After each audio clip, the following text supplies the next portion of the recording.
With just a little more than 3 months to go, the French presidential election campaign's in full swing, and the right's frontrunner François Fillon appeared confident at the controls.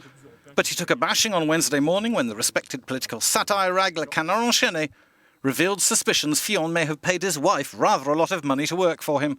Entirely legal, of course, but only if she actually put in the hours. Still, €500,000 for 8 years hard graft appears richly rewarded for a parliamentary aide. I see the stink bombs have started to fly. I'm not going to comment because there's nothing to say. I simply want to say that I'm shocked by the contempt and misogyny that's on display in this article. I suppose that my wife doesn't have the right to work. If this proves to have been a dummy job and Welsh-born Penelope did not roll her sleeves up and pitch in with the interns, then French laws come down hard. It's corruption and the theft of public money. Such dummy jobs have often been the subject of political scandal in the past. An inquiry is underway. The leading left-wing party, the Socialists, have little to cheer about.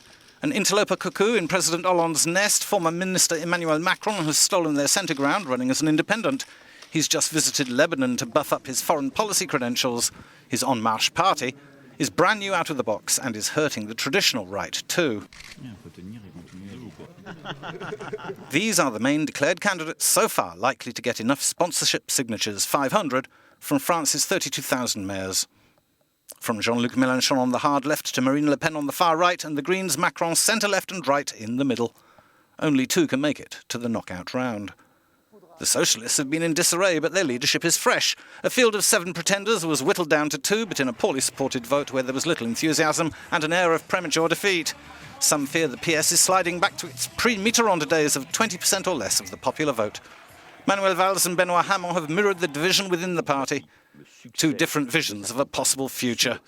Former Prime Minister Manuel Valls has pitched as the pragmatic realist, while Benoît Hamon dares to dream. Valls shot down his idea of a universal revenue pretty quickly. Hamon retorted that he wasn't the end-of-work candidate. What's lazy is not having the will to change the rules of the game, he said. He swims against a mighty tide, enthusiastically European, deeply social rather than economic. Valls has to find the balance between his successes in office and distancing himself from the Fifth Republic's most unpopular leader.